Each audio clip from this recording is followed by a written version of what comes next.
గృహ వినియోగానికి సంబంధించి ఎల్పీజీ గ్యాస్కి ఎలాంటి కొరత లేదని, ప్రజలు ఆందోళన పడాల్సిన అవసరం లేదని మండల తహసీల్దార్ కేవీ గోపాలకృష్ణ స్పష్టం చేశారు. పశ్చిమాసియాలో యుద్ధం నేపథ్యంలో ఎల్పీజీ గ్యాస్కు కొరత ఏర్పడిందన్న ప్రచార నేపథ్యంలో మండల తహసీల్దార్ కేవీ గోపాలకృష్ణ మంగళవారం పట్టణంలోని పలు గ్యాస్ ఏజెన్సీలను తనిఖీ చేశారు. గ్యాస్ సిలిండర్ల స్టాకు సరఫరాను పరిశీలించారు. అనంతరం మీడియాతో మాట్లాడారు. యుద్ధం కారణంగా ఎల్పీజీ గ్యాస్ కొరతపై నెలకొన్న ప్రచారం కారణంగా వినియోగదారులు ఆందోళన చెందుతున్నారు. మినహా వాస్తవానికి కొరత లేదన్నారు. ఒక్కో గ్యాస్ ఏజెన్సీకి సాధారణంగా రోజుకు 150 కాల్స్ వస్తుంటాయని చెబుతూ ఈ నెల 13వ తేదీ ఒకరోజు 5,000 బుకింగ్స్ కాల్స్ వచ్చాయని తెలిపారు. సర్వర్లు పనిచేయకపోవడంతో ప్రజలు మరింత ఆందోళనకు లోనైనట్లు తెలిపారు. వాస్తవానికి అన్ని చోట్ల తగిన స్టాక్ సరఫరా జరుగుతుందని గోపాలకృష్ణ తెలిపారు. 12వ తేదీన బుక్ చేసిన వారికి ఈ రోజు సరఫరా ఇస్తున్నారని తెలిపారు. గృహ వినియోగ సిలిండర్లను ప్రజల నుండి సేకరించి కమర్షియల్గా అమ్ముతున్న వారిని గుర్తించి 26 సిలిండర్లను స్వాధీనం చేసుకున్నామని తెలిపారు. కమర్షియల్ సిలిండర్లను ఆసుపత్రుల వంటి ప్రాధాన్యత రంగాలకు లోటు లేకుండా చూస్తామని వివరించారు. గృహ వినియోగ సిలిండర్లను ఎవరు కూడా కమర్షియల్కి ఇవ్వదని సలహా ఇచ్చారు. గ్యాస్ కొరత ఉంది అని పబ్లిక్లో నుంచి వస్తున్న కంప్లైంట్స్ రీత్యా ఈరోజు ఆకస్మికంగా మన గ్యాస్ ఏజెన్సీలు అట్లాగే గ్యాస్ గోడౌన్స్ తనిఖీ చేయడం జరిగింది. తనిఖీలో గమనించింది ఏంటంటే యాక్చువల్గా గ్యాస్ కొరత లేదు. ప్రజలు ఎవరు ఆందోళన చెందాల్సిన అవసరం లేదు.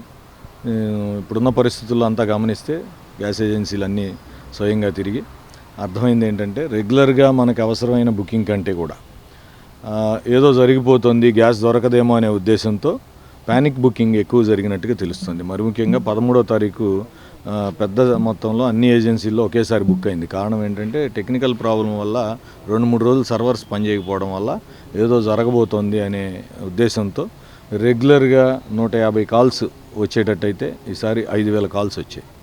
అంటే అంతగా ఎక్కువ ప్యానిక్కి గురయ్యారు. వాస్తవంగా మాట్లాడితే ఈరోజు మనం ఇండెంట్ ప్లేస్ చేస్తే మన ఏజెన్సీ వాళ్ళు పైనుంచి సేల్స్ డిపార్ట్మెంట్ ఆల్మోస్ట్ ఆల్ 1 డేలో పంపించేస్తుంది. ఇప్పుడు సపోజ్ నిన్న మన ఈ జై జవాన్ గ్యాస్ ఏజెన్సీ వారు నిన్న బుక్ చేశారు, ఈరోజు లోడ్ వచ్చేసింది. అట్లాగే 1 డేలో మనకి ప్లేస్ చేస్తే 1 డేలో పంపిస్తూ ఉన్నారు. సో ఇబ్బంది ఏమి లేదు. ఎక్కడ అన్ని చోట్ల అంటే ప్రయారిటీ మనకి ఉన్న పరిస్థితి ఏంటంటే ప్రయారిటీ బేసిస్. ఇప్పుడు ఇందాక మనం ఏజెన్సీ వారితో వెంకటేశ్వరరావు గారితో మాట్లాడితే 12వ తారీఖుది ఇప్పుడు ఈరోజు డెలివరీ జరుగుతుంది. అంటే 4 డేస్ నుంచి 5 డేస్ ఉంది. రెగ్యులర్గా అయితే 24 అవర్స్లో మీకు వచ్చేస్తుంది. కానీ ఇప్పుడు ఈ ప్యానిక్ బుకింగ్ వల్ల 4-5 డేస్ పడుతుంది. 12వ తారీఖు బుక్ చేసిన ఆయనకి ఈరోజు ఇస్తుంటే 15వ తారీఖు బుక్ చేసిన ఆయన వచ్చి నాకు అర్జెంటుగా సిలిండర్ కావాలని గొడవ చేసే పరిస్థితి ఉంది. అట్లా ఎవరు ఆందోళన చెందకండి. మాకు కూడా కొన్ని రూల్స్ ఉన్నాయి. మేము సపోజ్ డబల్ సిలిండర్ ఉంటే 30 డేస్ వరకు, లేకపోతే సింగిల్ సిలిండర్ అయితే 25 డేస్ వాళ్ళకి ఇంట్లో వాడుకోవడానికి వస్తుంది. సో ఎక్కడ అట్లా డొమెస్టిక్గా గ్యాస్ సిలిండర్కి ఇబ్బంది లేదు. అన్ని చోట్ల అవైలబిలిటీ వచ్చేస్తుంది. ఇప్పుడు మన తెనాలి గ్యాస్ ఏజెన్సీలు కూడా రేపు ఉదయంకి గ్యాస్ లోడ్ వస్తుంది. సో అన్ని చోట్ల కూడా గ్యాస్ అవైలబిలిటీ ఉంది.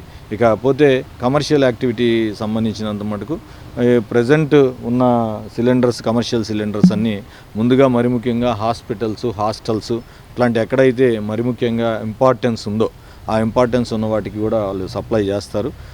హాస్పిటల్స్ వాటికి ఇంకా మాట్లాడాం. పై వాళ్ళతో ప్రయారిటీ ఇమ్మని అడిగాం. తెనాలి పరంగా తెనాలికి కూడా ప్రయారిటీ ఇచ్చి కమర్షియల్గా ఇబ్బంది కూడా లేకుండా చూస్తాం.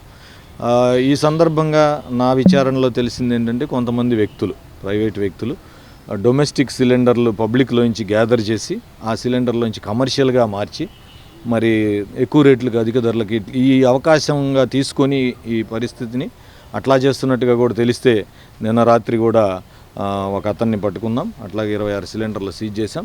అలాంటి యాక్టివిటీ కనుక ఎవరైనా చేస్తే, ఇర్రెగ్యులర్ యాక్టివిటీ ఎవరు చేసినా సరే క్రిమినల్ కేసులు బుక్ చేస్తాం. సంబంధిత వ్యక్తులందరి మీద చట్టపరంగా ఎలాంటి చర్యలు తీసుకోవాలో అలా తీసుకుంటాం. దయచేసి మీరు కూడా పబ్లిక్ కూడా డొమెస్టిక్ సిలిండర్ని ఎవరో బయట అడిగితే వారికి ఇవ్వబాకండి. వారికి ఇస్తే వాళ్ళు దీంట్లో 2 రకాల సమస్యలు ఉన్నాయి. ఒకటి, అధిక ధరలకి అమ్ముకోవడం ఒక ఎత్తు అయితే డొమెస్టిక్లోంచి కమర్షియల్గా ఆ సిలిండర్ని ట్రాన్స్ఫర్ చేసే క్రమంలో, ఆ గ్యాస్ని ట్రాన్స్ఫర్ చేసే క్రమంలో ప్రమాదాలు జరిగే అవకాశం కూడా ఉంది. కాబట్టి మీడియా వారిని కూడా నేను రిక్వెస్ట్ చేస్తున్నా, ఎక్కడైనా అనాథరైజ్డ్ యాక్టివిటీ జరుగుతూ ఉంటే గ్యాస్ రిలేటెడ్గా వెంటనే సమాచారం ఇవ్వండి. ఎవరు పబ్లిక్లో నుంచి కూడా ఎవరైనా సమాచారం ఇచ్చినా సరే ఈ తహసీల్దార్కి ఎట్టి పరిస్థితుల్లో నేను టాస్క్ ఫోర్స్ టీమ్ని అరేంజ్ చేసుకున్నాను. ఎట్టి పరిస్థితుల్లో రైడ్ చేస్తాం. సంబంధితులు అట్లా ఇల్లీగల్ యాక్టివిటీ చేసే వాళ్ళ మీద కూడా కఠిన చర్యలు తీసుకుంటాం. అల్టిమేట్గా చెప్పదలుచుకుంది ఒకటే, ప్రజలు ఎవరు ఆందోళన చెందాల్సిన అవసరం లేదు. గ్యాస్ అవైలబిలిటీ ఉంది.